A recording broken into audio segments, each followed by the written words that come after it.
Good morning friends. और आज हम लोग एक नए टॉपिक के साथ हाजिर हैं। तो आज क्या टॉपिक है? तो आज हम लोग कुछ अर्थव्यवस्था से कुछ पढ़ते हैं।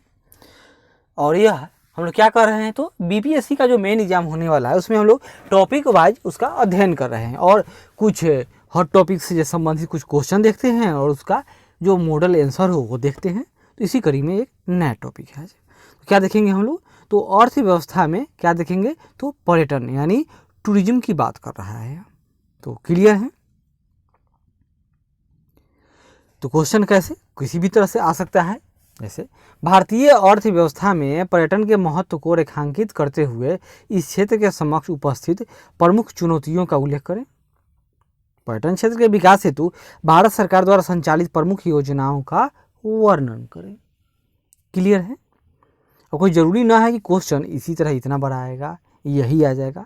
अब बहुत सिंपल आ सकता है कि पर्यटन की संभावनाओं पर प्रकाश डालिए, पर्यटन की चुनौती है उसके बारे में बताइए। फिर आ सकता है कि भारत में पर्यटन का क्या प्रभाव पड़ सकता है, पर्यटन से भारत के सरकार की आर्थिक लाभ बताइए। इस तरह बहुत भी कुछ आ सकता है। तो देखते हैं। पर्यटन देश के आर्थिक विकास और रोजगार सृजन का एक महत्वपूर्ण कारक है। पर्यटन क्षेत्र देश के शीर्ष सेवा उद्योगों में से एक है। इसका महत्व आर्थिक विकास और विशेष तौर पर देश के दूर दराज के क्षेत्रों में रोजगार सृजन के एक माध्यम के रूप में महत्वपूर्ण है। क्लियर है?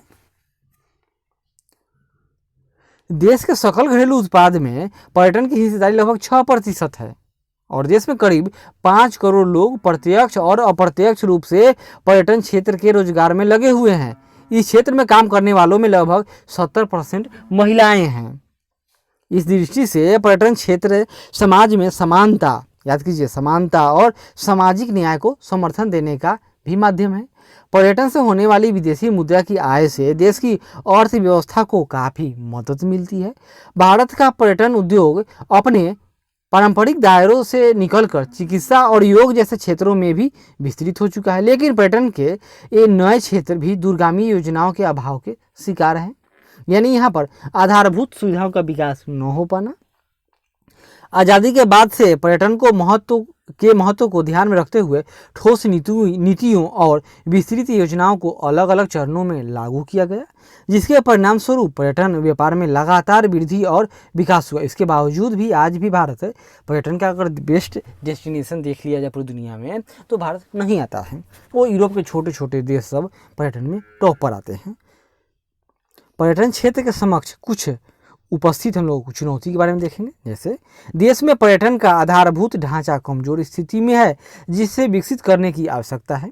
हवाई मार्ग, रेल, बस आदि आवागमन के संस्थानों की पर्याप्त सुविधाएं उपलब्ध होनी चाहिए, जो न है भी। पर्यटकों के विश्राम स्थलों, हेरिटेज होटल आदि की पर्याप्त सुविधा होने से पर्यटन विकास को बल मिलेगा। देश के प्रमुख पर्यटन स्थलों में फैली गंदगी दुनिया की नज़रों में भारत को एक आकर्षक पर्यटक क्षेत्र के रूप में प्रस्तुत करने में क्या आरे आती है, बीच में अड़ जाती है।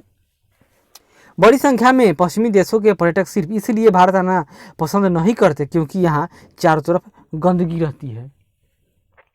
पर्यटकों की सुरक्षा भी पर्यटन से जुड़ा एक महत्वपूर्ण मुद्दा है। पर्यटक अपने को जिस देश में जितना अधिक सुरक्षित समझेगा वहीं ज़्यादा वह घूमने की योजना बनाएगा। तो भारत में जो विदेशी आते हैं उनके साथ तरह तरह के लोग काम कर देते हैं, जिससे वो दोबारा आने का नाम नहीं लेते हैं। आगे बढ़ते हैं। जब बात चली है पर्यटन की, तो इससे संबंधित कुछ सरकार ने योजनाएं भी शुरू की है। अतः पर्यटन के विकास में योजनाएं आवश्यक है, तो इनके बारे में भी जानना होगा। तो जानते हैं। जैसे भारत सरकार द्वारा पर्यटन क्षेत्र के विकास हेतु संचालित योजनाओं को 3 वर्गों में बांटा जाता है। पहला कौन सा है? उन योजनाओं को रखा जा सकता है इस क्षेत्र में जिनका उद्देश्य भारत में पर्यटन संबंधी अवसंरचना यानी आधारभूत सुविधाओं का विकास करना है।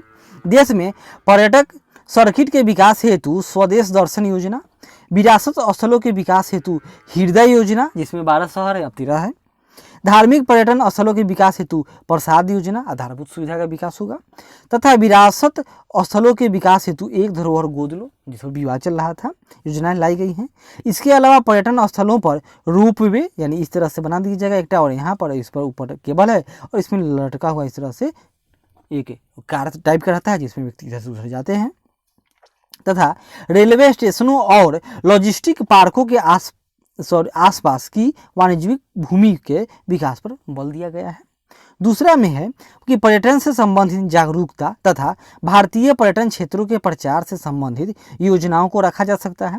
विदेशों में भारतीय धरोहरों को लोकप्रिय बनाने के लिए द हेरिटेज ट्रेलन, याद कीजिए द हेरिटेज ट्रेलन नाम है, यह विदेश में भारतीयों को बताएगा, विदेशी व्यक्तियों को कि आओ भारत घूमने चलो। प्रवासी भारतीयों को अपने देश के प्रति जागरूक करने के लिए देखो अपना देश नाम से पर्यटन पर्व का अनुष्ठान तथा राज्यों के विशेष स्थलों में पर्यटन समारोह, पर्यटन सभी के लिए का आयोजन किया जाता है।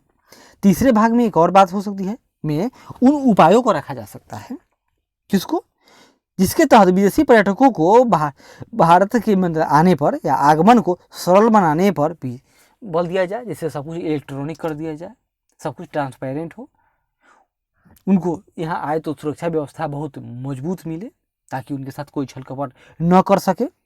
इसके तहत 163 देशों के नागरिकों के लिए पर्यटक मेडिकल एवं बिजनेस की 3 श्रेणियों के तहत ई वीजा की सुविधा प्रदान की गई है। इन उपायों की सार्थकता को भारत में पर्यटन क्षेत्र के विकास से जोड़कर देखा जा सकता है। पर्यटन मंत्रालय द्वारा जारी आंकड़ों के अनुसार 2017 में 15.6% की वृद्धि के साथ 1.2 करोड़ विदेशी पर्यटकों का भारत में आगमन हुआ था।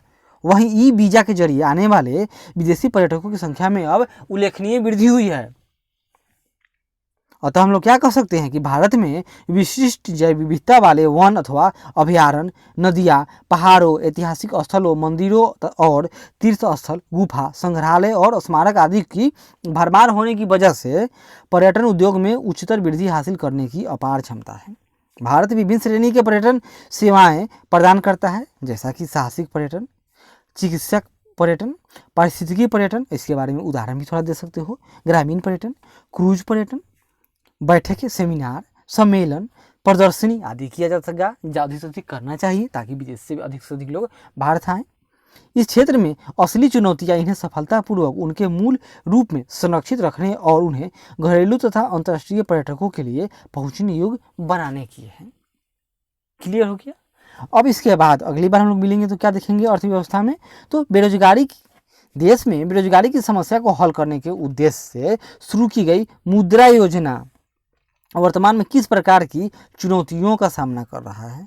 तो इसमें क्या क्या मिलेगा हमको कि देश में बेरोजगारी की समस्या, फिर मुद्रा योजना के बारे में और वर्तमान स्थिति, इन सब के बारे में जानकारी मिलेगी।